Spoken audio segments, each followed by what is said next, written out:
Reno.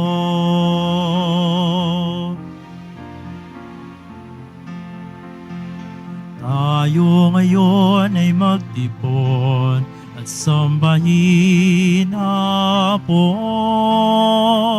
Magdiwang tayo sa ating debosyon, purihin ang Panginoon.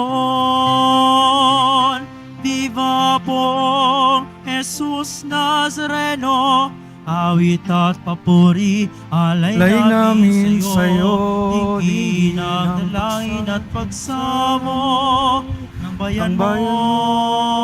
Viva pong Jesus Nazareno.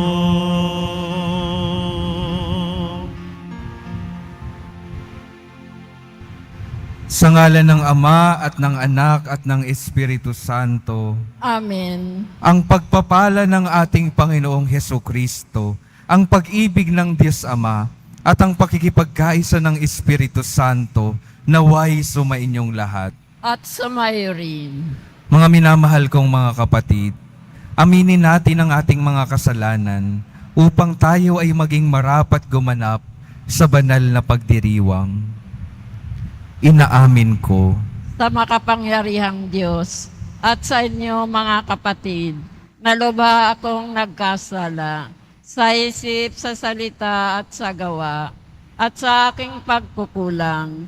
Kaya isinasamo ko sa mahal na Birheng Maria, sa lahat ng mga anghel at mga banal, at sa inyo mga kapatid, na ako'y panalangin sa Panginoong ating Diyos.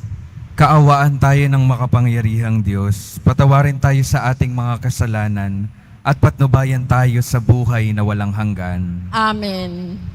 Panginoon, kaawaan mo kami. Panginoon, kaawaan mo kami. Kristo, kaawaan mo kami. Kristo, kaawaan mo kami. Panginoon, kaawaan mo kami. Panginoon, kaawaan mo kami. Manalangin tayo.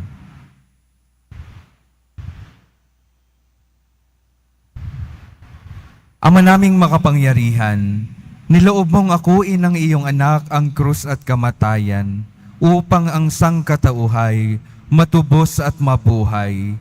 Ang pag-ako namin sa krus at kamatayan dito sa lupa, ayon sa diwa ng pagsunod sa iyong loob na ginanap ng iyong anak, ay magpagindapat nawang aming kamtin ang lubos na katubusan at pagkabuhay sa iyong piling sa pamamagitan ni Hesukristo, kasama ng Espiritu Santo, magpa sa walang hanggan. Amen. Magsiupo muna ang lahat.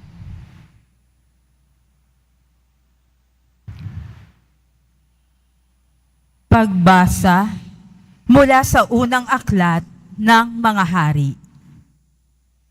Noong panahong iyon, lumabas ng Jerusalem si Jeroboam at nasalubong niya si Ahiyas, ang propetang taga-Silo. Ito'y nag-iisa at bago ang dalang balabal. Walang ano-ano'y inalis ni Ahiyas ang kanyang balabal at pinagpunit-punit sa 12 piraso. Sabi niya kay Jeroboam, kunin mo ang 10 piraso sapagkat ganito ang ipinasasabi ng Panginoon, ang Diyos ng Israel. Hahatiin ko ang kaharian ni Solomon at ibibigay ko sa iyo ang 10 lipi. Matitira sa kanya ang 1 lipi, alang-alang kay David na aking lingkod at alang-alang sa Jerusalem, ang lungsod na aking hinirang sa lahat ng lipi ng Israel. Buhat noon hanggang ngayon, humiwalay ang 10 lipi ng Israel sa paghahari ng angkan ni David. Ang salita ng Diyos. Salamat sa Diyos.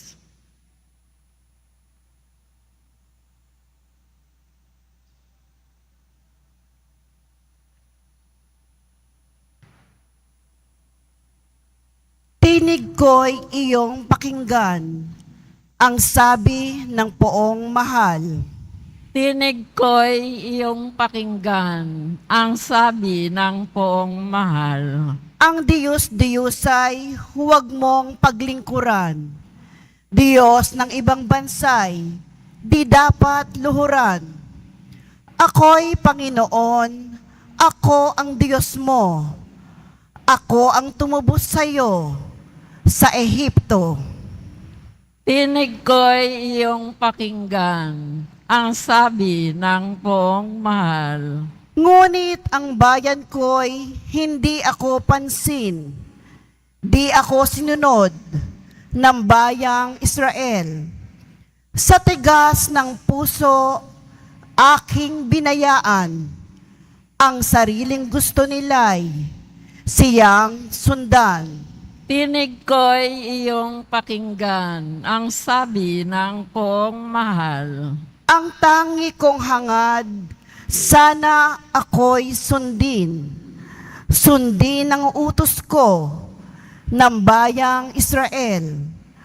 Ang kaaway nila'y aking lulupigin.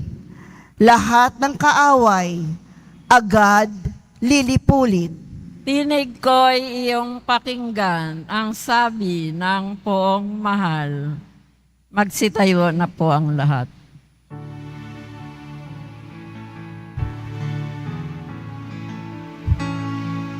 Alleluia,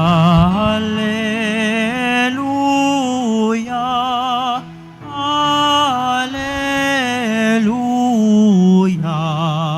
Alleluia, Alleluia.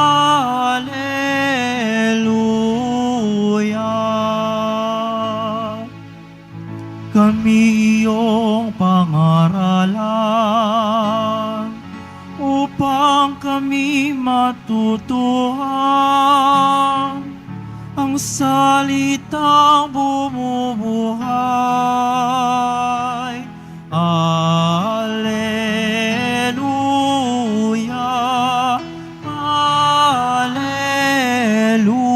Alleluia, Alleluia, Alleluia.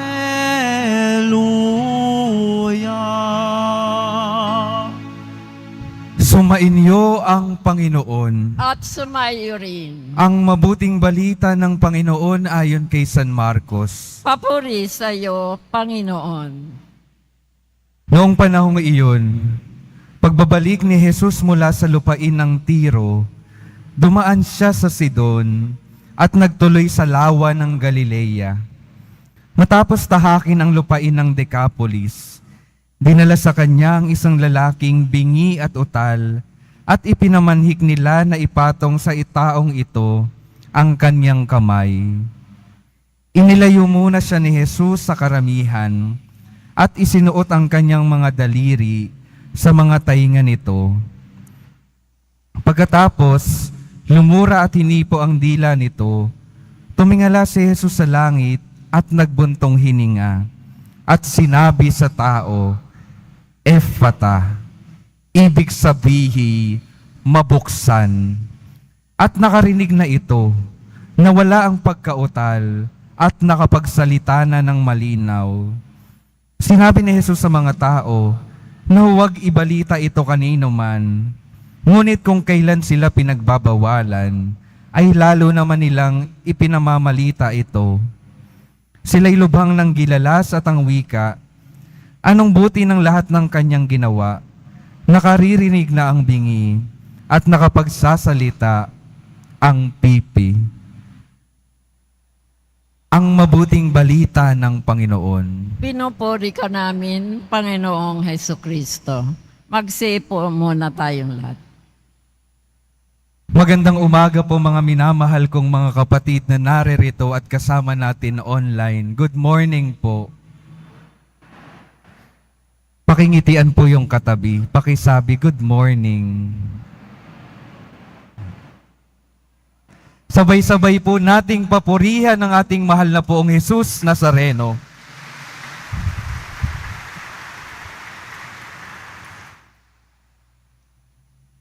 isang salita po na napakahalaga na sinabi ng ating Panginoong Jesus Nazareno sa ating ebanghelyo ay Ephphatha. Pakiulit nga po. Ano pong ibig sabihin? Mabuksan. Ayun po. Chinek ko lang po kung kayo ay nakikinig. Ayan po. Napakahalaga po kasi ng pakikinig. Ito po yung paanyaya ng Panginoon sa pamamagitan ng salmong tugunan. Tinig ko'y iyong pakinggan. Gustong mapakinggan, gustong ng Panginoon na mapakinggan natin yung kanyang tinig dahil yung kanyang tinig ay yung magdadala sa atin sa napakagandang buhay. Ito yung gagabay sa atin habang tayo ay naglalakbay patungo sa buhay na walang hanggan. Kaya napakahalaga ng paalala niya, Ephphatha, buksan natin yung ating mga tainga sa kanyang mensahe.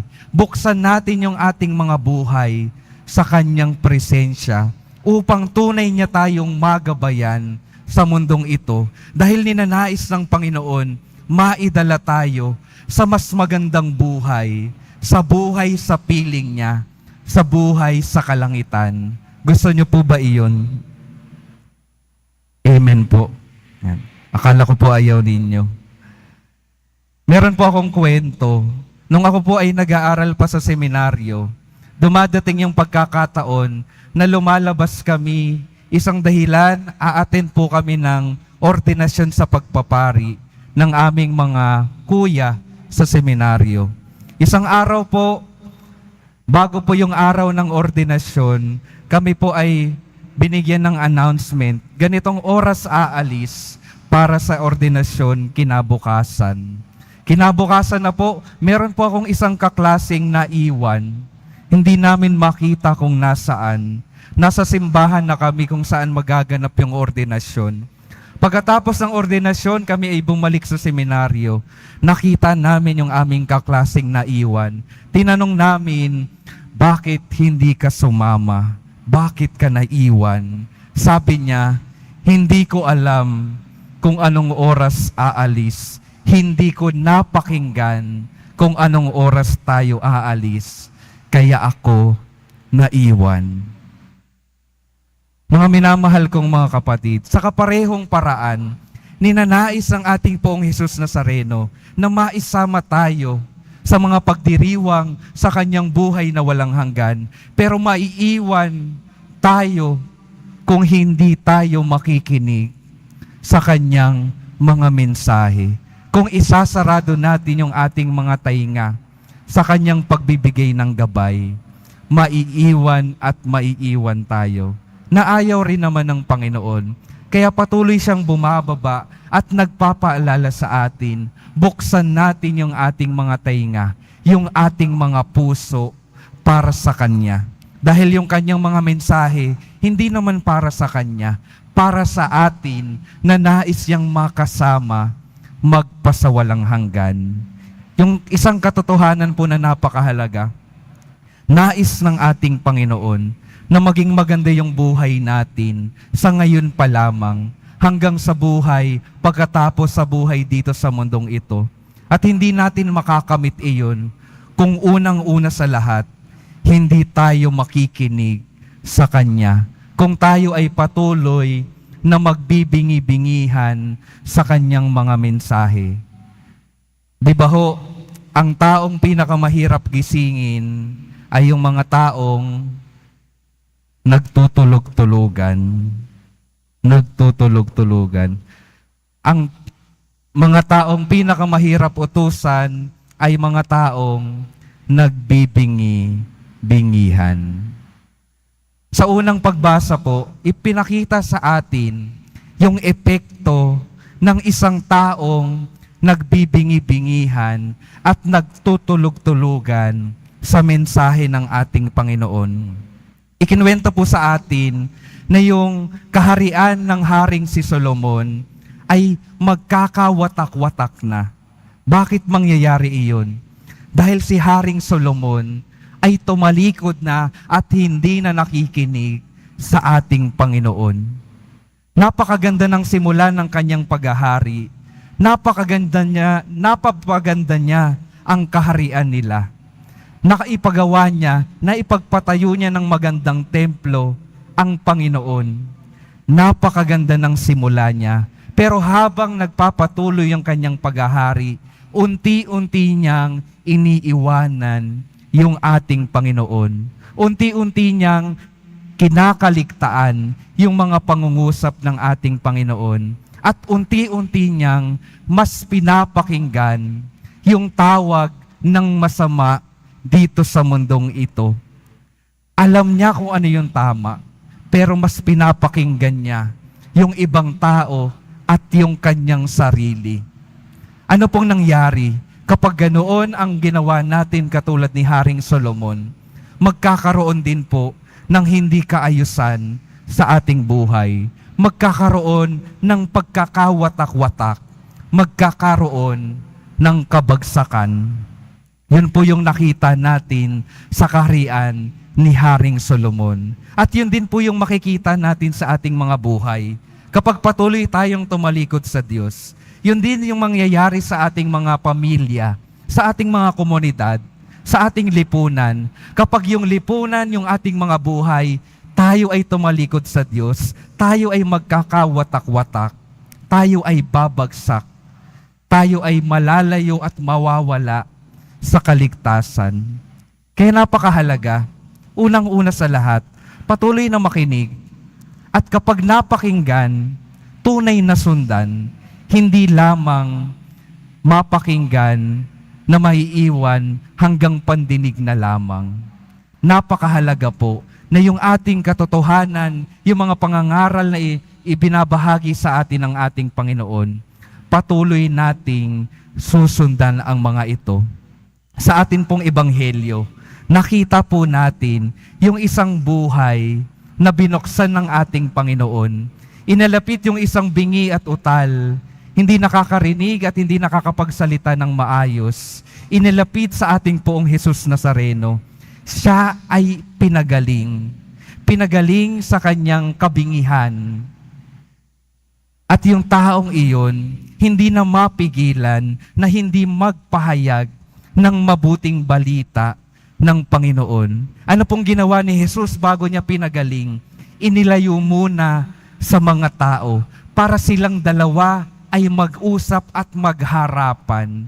Silang dalawa ay mapagaling ng ating Panginoon one-on-one. At ito rin po yung imbitasyon sa atin, mga minamahal kong mga kapatid.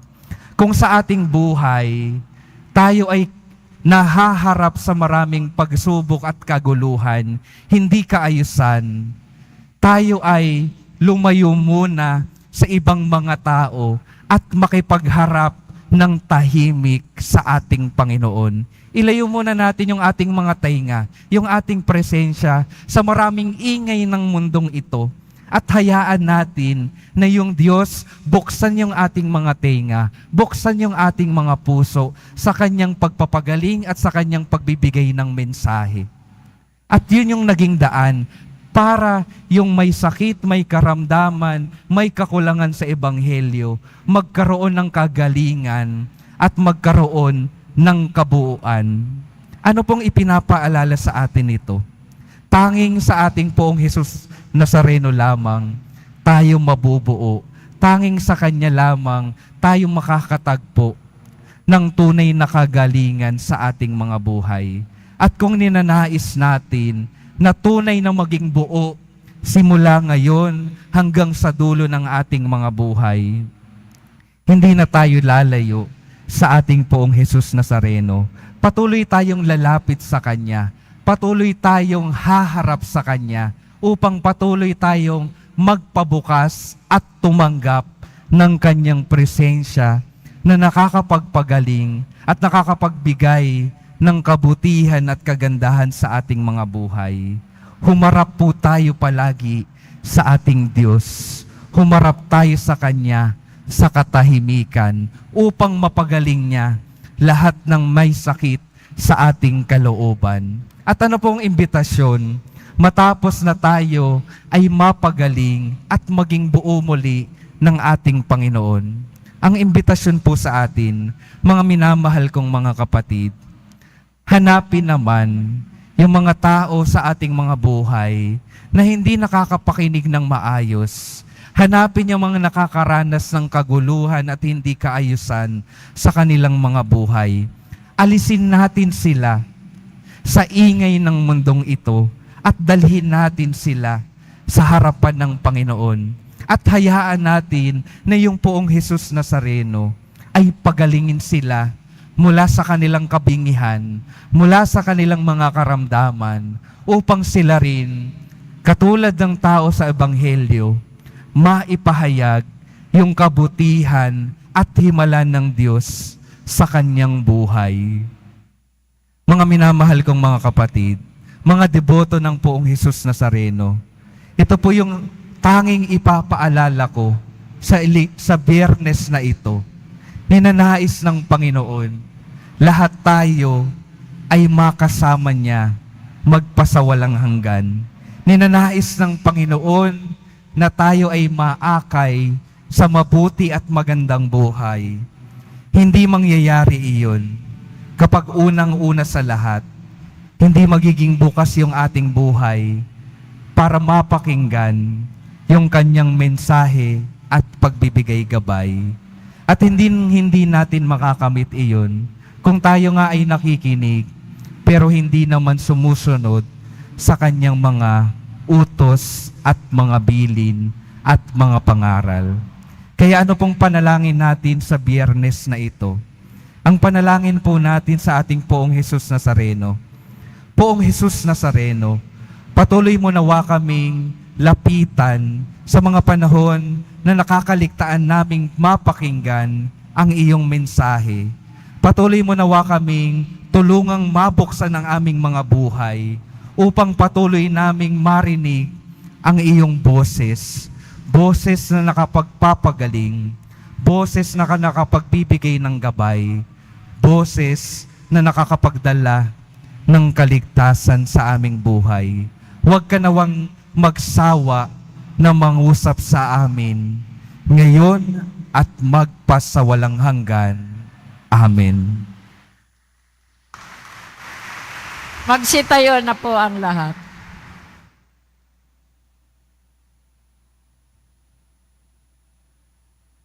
Mga minamahal kong mga kapatid, idulog natin sa mahal na poong Jesus Nazareno ang ating mga kahilingan. Taglayang matibay na pananampalataya sa kanyang pagkadiyos, ang tapat na pag-asa sa kanyang kapangyarihan, at ang maningas na pag-ibig sa kanyang puso. Sa bawat panalangin ng ating sasabihin, mahal na poong Jesus Nazareno, kaawaan mo kami. Mahal na poong Jesus Nazareno, kaawaan mo kami.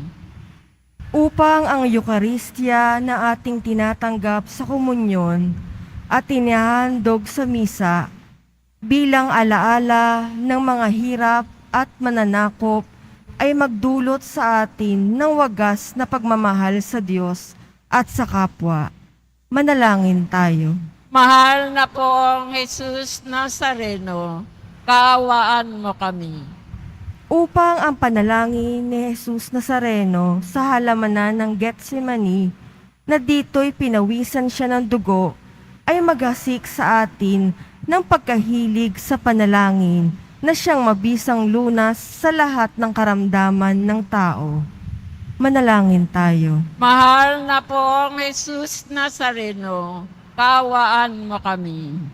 Upang ang kanyang koronang tinik, damit na purpura at krus ay magpaalala sa atin na ang kanyang mga aral at simulain bilang hari ng sanlibutan ay dapat maghari sa ating isipan, angkan at lipunan. Mahal na Manalangin poong tayo. Jesus Nazareno, kaawaan mo kami.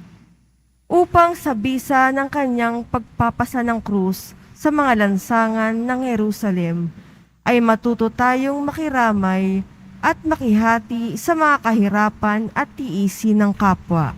Manalangin tayo. Mahal na poong Jesus Nazareno, kaawaan mo kami. Upang tulungan tayo ng manghal na birhen, ina ng hapis, na maging tunay na larawan ng kanyang anak sa isip, wika at gawa. Nang sa gayon ay makamit ang ating kahilingan sa Poong Jesus Nazareno. Manalangin tayo. Mahal na pong Jesus Nazareno, kawaan mo kami.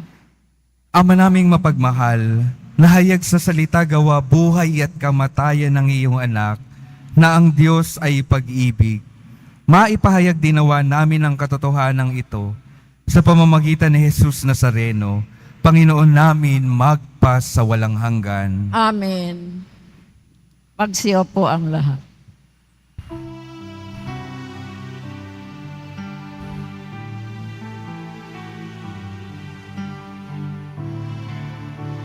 Jesus Nazareno, alak at tinapay, sa tanan ay nagbibigay buhay, biyayang kaloob mo ay aming inialay, aming hiling pagpapalat, buhay na dalisay.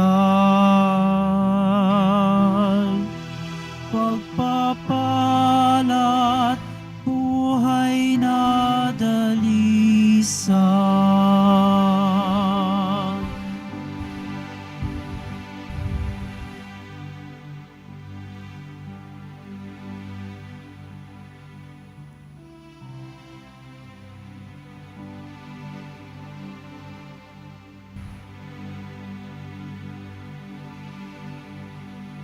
Magsitayo na po ang lahat.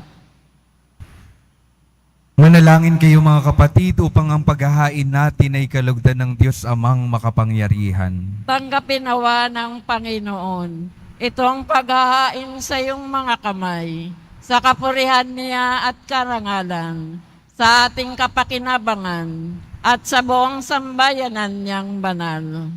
Ama naming lumikha, sa ikapagpapatawad ng mga kasalanan, maganap nawa ang paghahaing ito, na sa dambana ng krus ay siyang pumawi sa kasalanan ng buong mundo, sa pamamagitan ni Hesukristo, kasama ng Espiritu Santo, magpas sa walang hanggan. Amen.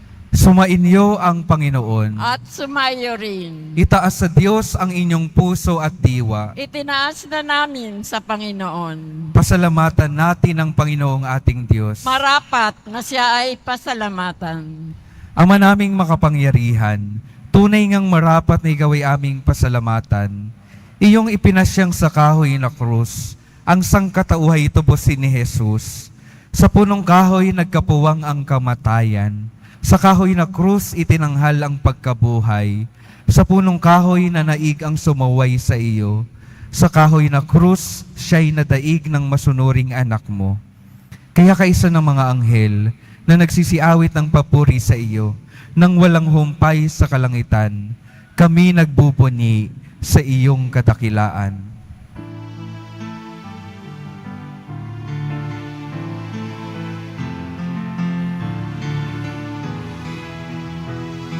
Santo, Santo, Santo, Panginoong Diyos ng mga upo.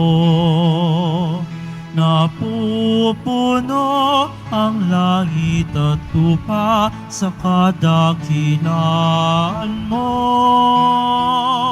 Osana, Osana sa kaitaasan, pinagpalang naparirito sa ngalan ng Panginoon. Hosana, Hosana sa kaitaasan.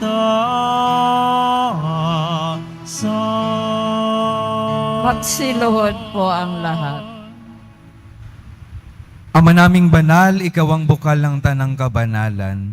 Kaya't sa pamamagitan ng iyong Espiritu, gawin mong banal ang kaloob na ito, upang para sa amin maging katawan at dugo ng aming Panginoong Hesukristo. Bago niya pinagtiis ang kusang loob na maging handog, hinawakan niya ang tinapay. pinasalamatan kaniya.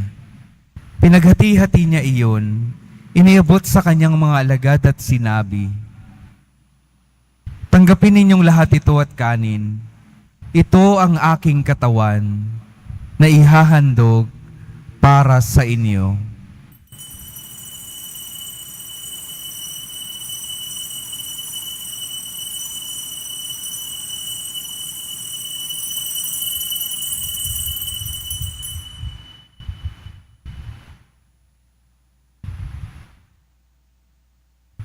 Gayon din naman nung matapos ang hapunan, hinawakan niya ang kalis, muli kanyang pinasalamatan.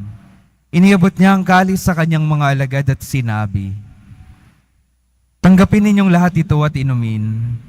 Ito ang kalis ng aking dugo, ng bago at walang hanggang tipan. Ang aking dugo na ibubuhos para sa inyo at para sa lahat, sa ikapagpapatawad ng mga kasalanan. Gawin ninyo ito sa pag-alala sa akin."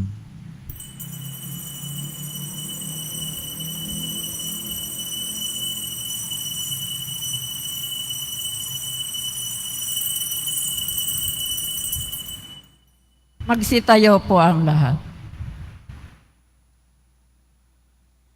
Ipagbunyi natin ang misteryo ng pananampalataya. Si Kristo'y namatay, si Kristo'y nabuhay, si Kristo'y babalik sa wakas ng panahon. Ama, ginagawa namin ngayon ang pag-alala sa pagkamatay at muling pagkabuhay ng iyong anak. Kaya't iniaalay namin sa iyo ang tinapay na nagbibigay buhay at ang kalis na nagkakaloob ng kaligtasan. Kami nagpapasalamat dahil kami iyong minarapat na tumayo sa harap mo para maglingkod sa iyo. Isinasamo namin kaming magsasalo-salo sa katawan at dugo ni Kristo ay mabuklod sa pagkakaisa sa pamamagitan ng Espiritu Santo. Ama, lingapin mo ang iyong simbahang laganap sa buong daigdig. Puspusin mo kami sa pag-ibig, kaysa ni Francisco na aming Papa, at ni Jose na aming Obispo, at ng Tanang Kaparian. Alalahanin mo rin ang mga kapatid naming nahimlay, nang may pag-asang sila'y muling mabubuhay. Gayon din ang lahat ng mga pumanaw. Kaawaan mo sila at patuloyin sa iyong kaliwanagan. Kaawaan mo at pagindapatin kaming lahat na makasalo sa iyong buhay na walang wakas. Kaysa ng mahal na Birheng Maria na Ina ng Diyos, ng kabiyak ng puso niyang si San Jose, kaysa ng mga apostol, ni San Juan Bautista, at ng lahat ng mga banal na namuhay dito sa daigdig ng kalugod-lugod sa iyo. Maipagdiwang nawa namin ang pagpupuri sa ikararangal mo sa pamamagitan ng iyong anak na aming Panginoong Hesukristo. Sa pamamagitan ni Kristo, kasama niya at sa Kanya, ang lahat ng parangal at papuri ay sa iyo, Diyos Amang makapangyarihan, kasama ng Espiritu Santo, magpa sa walang hanggan.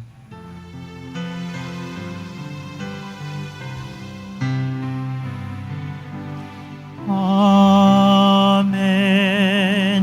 Amen. Amen. Sa tagubilin ng mga nakagagaling na utos at sa turo ni Jesus, na Panginoon natin at Diyos, awitin natin ng sabay-sabay ang Ama namin.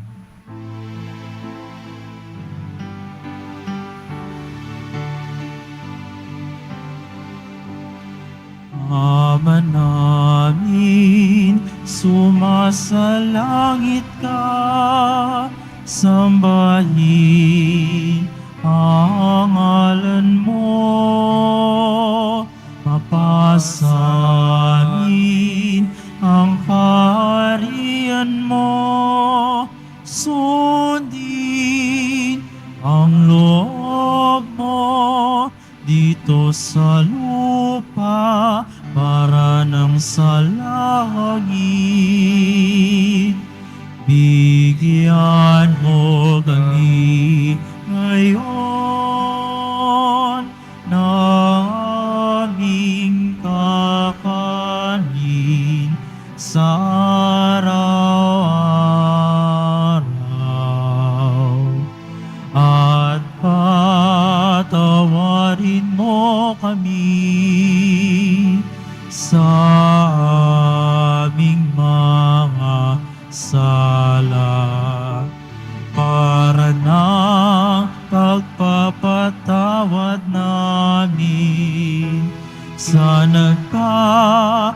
sala sa amin, at huwag mo kaming ipaintulot sa tukso, at ipadya mo kami sa lahat ng masama.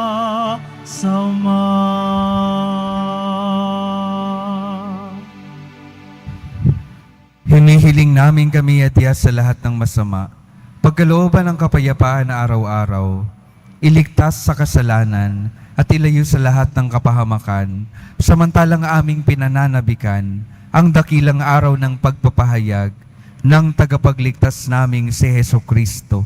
Sapagkat iyo ang kaharian at ang kapangyarihan at ang kapurihan magpakailanman. Amen. Panginoong Hesukristo, sinabi mo sa iyong mga apostol, kapayapaan ang iniiwan ko sa inyo, ang aking kapayapaan ang ibinibigay ko sa inyo. Tunghayan mo ang aming pananampalataya at huwag ang aming pagkakasala. Pagkalooban mo kami ng kapayapaan at pagkakaisa ayon sa iyong kalooban, kasama ng Espiritu Santo, magpasawalang hanggan. Amen. Ang kapayapaan ng Panginoon ay laging sumainyo. At sumaiyo rin. Magbigayan kayo ng kapayapaan sa isa't isa.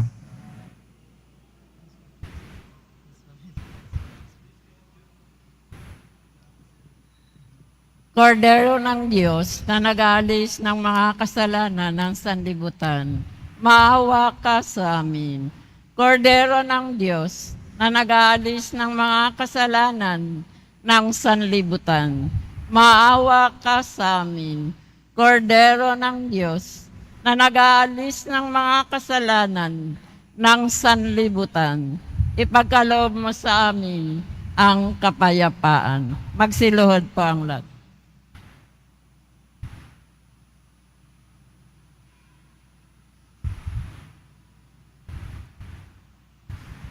Ito ang kordero ng Diyos. Ito ang nag-aalis ng kasalanan ng sanlibutan. Mapalad ang mga inaanyayahan sa kanyang piging. Panginoon, hindi ako karapat-dapat na magpatuloy sa iyo, ngunit sa isang salita mo lamang ay gagaling na ako.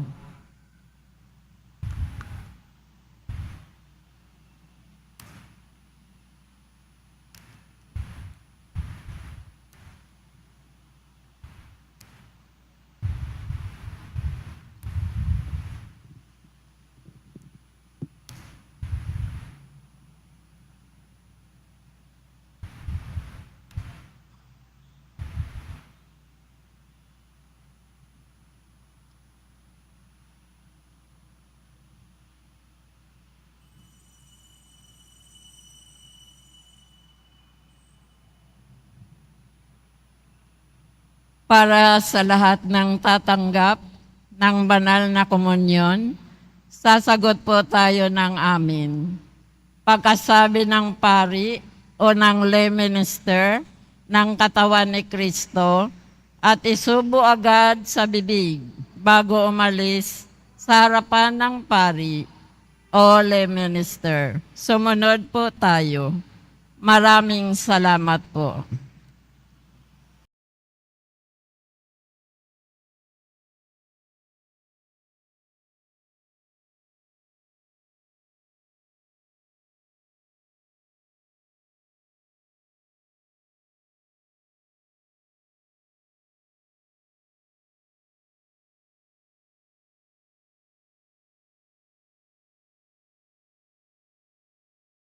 Magsitayo na po ang lahat. Manalangin tayo. Panginoong Hesukristo, kaming nagsalo-salo sa banal na pakikinabang ay nakikiusap sa iyo na ang mga nasagip ng kahoy na krus na nagbibigay buhay ay iyong ihatid sa pagkabuhay sa kalwalhatian, sapagkat ikaw ang Panginoon, magpasawalang hanggan. Amen. Mga minamahal kong mga kapatid, patuloy ko pong nais ipaalala na nais ng Diyos na bigyan tayo ng magandang buhay dito pa lang sa mundong ito hanggang sa buhay na walang hanggan. At tunay na makakamit lamang natin iyon kung sa ngayon pa lamang ay magiging bukas na tayo sa kanyang mensahe na magiging gabay natin habang tayo ay naglalakbay hanggang sa dulo ng buhay na ito, hanggang sa tayo ay makatawid sa buhay na walang hanggan. Kaya patuloy tayong maging bukas sa ating Panginoong Jesus Nazareno. Sumainyo ang Panginoon. At sumaiyo rin. Mahal na poong Jesus Nazareno, inihiyig mo sa pamamagitan ng krus ang walang maliw na pag-ibig ng Diyos sa sangkatauhan. Pakinggan mo ang kahilingan ng iyong angkan na nagsusumamo sa iyo. Makamtanawa nila ang iyong katugunan at tanggapin ang kasagutan na may utang na loob na tinatanaw. Basbasan din po ninyo ang mga daladala nilang mga imahin at dasalan. Sa pamamagitan ng bendisyon na ito, naway maalala nila ang mga pangako nila noon sa binyag, na ikaw ang kanilang iibigin at paglilingkuran bilang Panginoon, magpa sa walang hanggan. Amen. At pagpalain kayo ng makapangyarihang Diyos, Ama, Anak at Espiritu Santo. Amen. Humayo kayong mapayapa, taglay ang pag-ibig ng poong Jesus Nazareno. Salamat sa Diyos.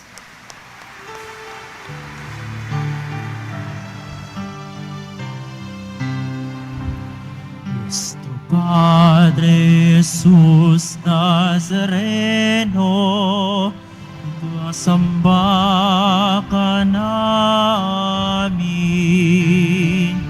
pinipinto ka namin, aral mo ang aming buhay at kaligtasan. Nuestro Padre Jesus Nazareno, tinuwag mo kami sa kasalanan. Ang krus mong kinamatayan ay sagisag ng aming kaligtasan. Nuestro Padre Jesus Nazareno, dinarangal ka namin. Nuestro Padre Jesus Nazareno, nilulwalhati ka namin. Nuestro Padre Jesus Nazareno, dinarangal ka namin. Nuestro Padre Jesus Nazareno, nilulwalhati ka namin.